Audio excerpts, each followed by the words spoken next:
Spain के visa apply करने की ख्वाहिश लोग जाहिर करते हैं, शायद ही किसी और कंट्री की करते हो।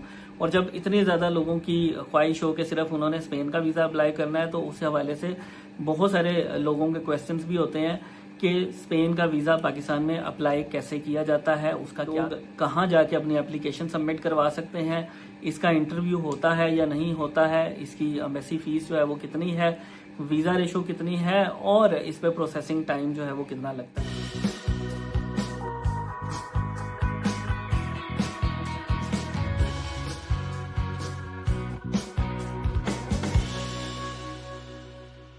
अस्सलाम वालेकुम, this is Ali from Ali Baba travel advisor. उम्मीद करता हूँ तमाम लोग खैर खैरियत से होंगे।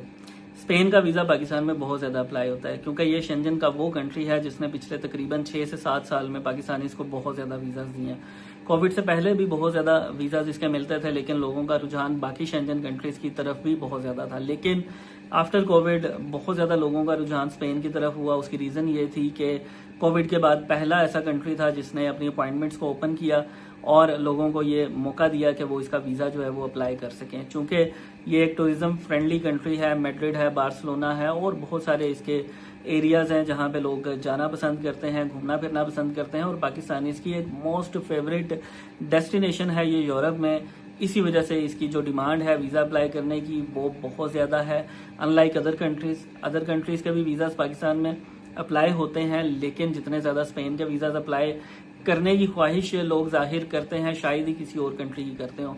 और जब इतने ज़्यादा लोगों की ख्वाहिश हो कि सिर्फ उन्होंने स्पेन का वीज़ा अप्लाई करना है, तो उस हवाले से बहुत सारे लोगों के क्वेश्चंस भी होते हैं कि स्पेन का वीज़ा पाकिस्तान में अप्लाई कैसे किया जाता है, उसका क्या तरीक़ाकार है, लोग कहाँ जाके अपनी एप्लीकेशन सबमिट करवा सकते हैं, इसका इंटरव्यू होता है या नहीं होता है, इसकी एम्बेसी फीस जो है वो कितनी है, वीज़ा रेशो कितनी है और इस पर प्रोसेसिंग टाइम जो है वो कितना लगता है। आज की इस वीडियो में मैं आपको स्पेन के तमाम तर मालूमात फ्राहम करूंगा कि स्पेन का वीज़ा पाकिस्तान में पहले तो अप्लाई कैसे होता है, अप्लाई करने का तरीक़ाकार क्या है, क्या क्या डॉक्यूमेंटेशन चाहिए होती है। दूसरे नंबर पे जो है वो स्पेन की वीज़ा रेशो कैसी है। तीसरे नंबर पे स्पेन का प्रोसेसिंग टाइम जो है वो कैसा है, अप्लाई अकेले करना चाहिए, फैमिली के साथ करना चाहिए और बैंक बैलेंस रिक्वायरमेंट, वो सारा कुछ क्या है, वो सारी डिटेल्स आपके साथ आज इस वीडियो में शेयर करूंगा।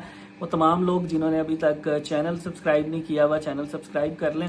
सबसे अच्छी ऑथेंटिक इन्फॉर्मेशन इंशाल्लाह आपको अली बाबा ट्रैवल एडवाइजर के प्लेटफॉर्म से मिलती रहेगी। स्पेन के वीज़े के हवाले से मैं आपको एक चीज़ कंफर्म कर दूं, शेंजन का मुल्क है और शेंजन में सबसे ज़्यादा मुल्क जो हैं वो उनमें से वीज़ा जो सबसे ज़्यादा देता है वो स्पेन है। और स्पेन जो है वो इकोनॉमिकली भी जो है वो डिपेंडेंट है अपनी टूरिज्म के ऊपर, और टूरिज्म जितनी ज़्यादा होती है उतना ज़्यादा इस कंट्री को फ़ायदा होता है और उसकी इकोनॉमी जो है वो उसके मुताबिक चलती है। इसलिए उनका वीज़ा देने का जो रिकॉर्ड है अनलाइक अदर कंट्रीज बहुत ज़्यादा है। तो अप्लाई कहाँ पे होता है पाकिस्तान में वीज़ा? स्पेन का वीज़ा पाकिस्तान में 3 लोकेशंस पे अप्लाई होता है। पहले नंबर पे इस्लामाबाद है, दूसरे नंबर पे लाहौर है, तीसरे नंबर पे कराची है। इस्लामाबाद, लाहौर, कराची तीनों जगह पे वीज़ा अप्लाई होता है और होता किसके थ्रू है? BLS के थ्रू अप्लाई होता है। BLS क्या है? BLS एक TCS की कंपनी है। TCS जो कि पाकिस्तान में एक कार्गो कंपनी है, कोरियर कंपनी है, ये उसी की सब्सिडरी है और वहाँ पे जाके आप अपनी एप्लीकेशन सबमिट करवाते हैं। लाहौर में भी जो इनका मेन ऑफिस है गुलबर्ग में, वहाँ पे एप्लीकेशन सबमिट होती है। इस्लामाबाद में भी G5 में इनका ऑफिस है, वहाँ पे सबमिट होती है और कराची में भी इनका ऑफिस है, वहाँ पे इसकी एप्लीकेशन सबमिट होती है। और TCS के मेन ऑफिस में इसकी एप्लीकेशन सबमिट होती है। लोग इसको TCS भी कहते हैं, BLS भी कहते हैं, कई लोग इसको BSL भी बोलते हैं। BSL एक वैसे रॉन्ग वर्ड है, BSL का कोई ताल्लुक नहीं है इसके साथ। BSL लॉजिस्टिक्स की एक कंपनी है जो कि एक डिफरेंट कंपनी है। BLS बेसिकली वीज़ा सर्विसेज को कैटर करती है पाकिस्तान में। तो 3 लोकेशंस का इंतखाब आप कर सकते हैं, जहां से भी आपको अपॉइंटमेंट्स मिले आप जाके अपनी एप्लीकेशन सबमिट करवा सकते हैं।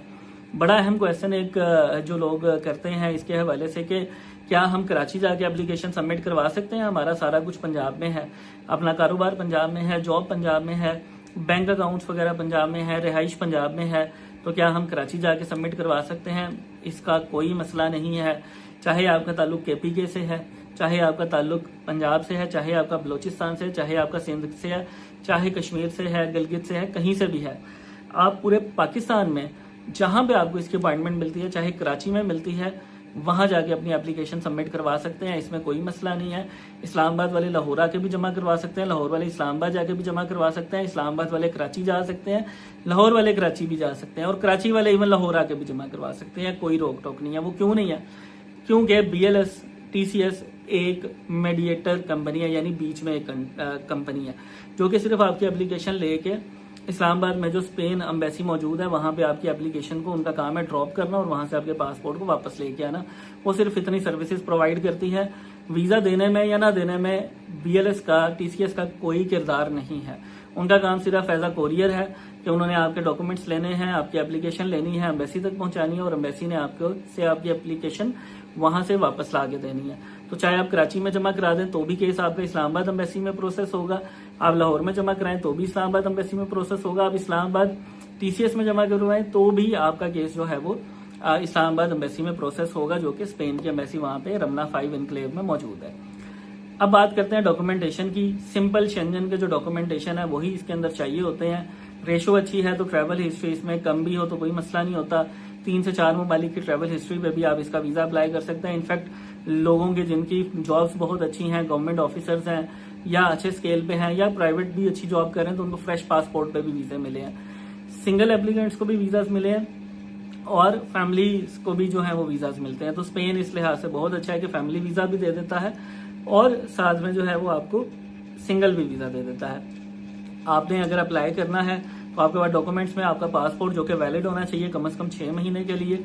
दूसरे नंबर पे आपके पास जो है आपका ID कार्ड होना चाहिए, वो भी वैलिड होना चाहिए। तीसरे नंबर पे आपका FRC क्या होता है? अगर आपकी शादी हुई है तो बाय मैरिज आपको चाहिए होगा। बहुत सारे लोग कहते हैं जी कि MRC एक डिफरेंट चीज होती है। FRC 2 किस्म के होता है, जिसमें बाय मैरिज वो होता है जिसमें आपके वाइफ या हस्बैंड और बच्चे जो हैं जो ऐड होते हैं, और जो बाय बर्थ होती है उसके अंदर आपके पेरेंट्स और साथ में आपके बहन भाई होते हैं। तो आपके अगर आप मैरिड हैं तो आपने बाय मैरिज देनी है FRC, और अगर आप जो है वो अनमैरिड हैं, सिंगल हैं, तो आपने बाय पेरेंट्स यानी बाय बर्थ आपने FRC देनी है।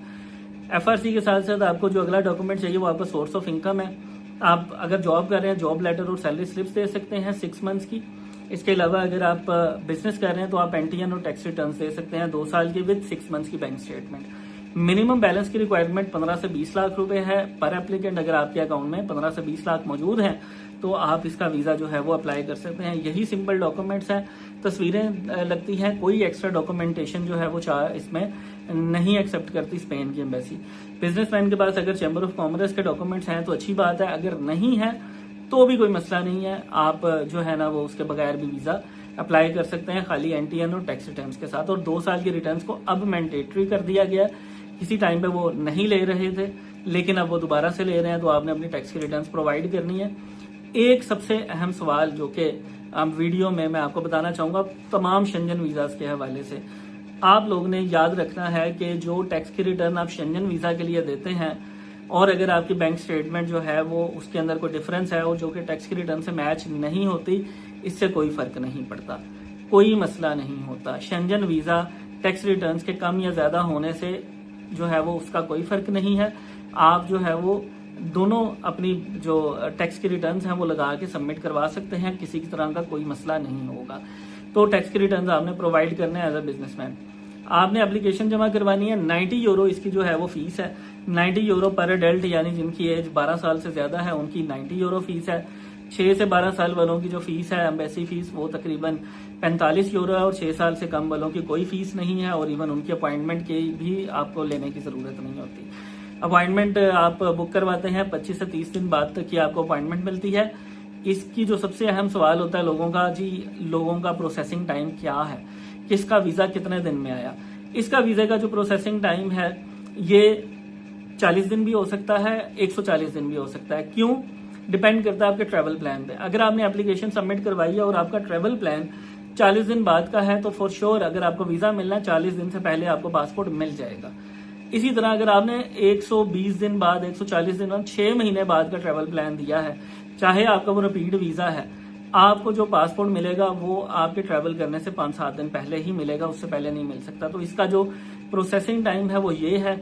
आपने इसका प्रोसेसिंग टाइम इसलिए याद रखना है ताकि जब आप वीजा अप्लाई करें तो आपका पासपोर्ट ज्यादा देर के लिए स्टक ना रहे, तो आप अपने हिसाब से उसका ट्रैवल प्लान दे सकें, क्योंकि बहुत सारे लोगों ने 4-4, 5-5 महीने बाद का ट्रैवल प्लान दिया होता है। उनको फिर मसला ये आता है कि उनका पासपोर्ट नहीं आ रहा होता और वो सोचते हैं कि हम कहीं और भी ट्रैवल कर सकते थे, हमने कहाँ पे पासपोर्ट फंसा दिया।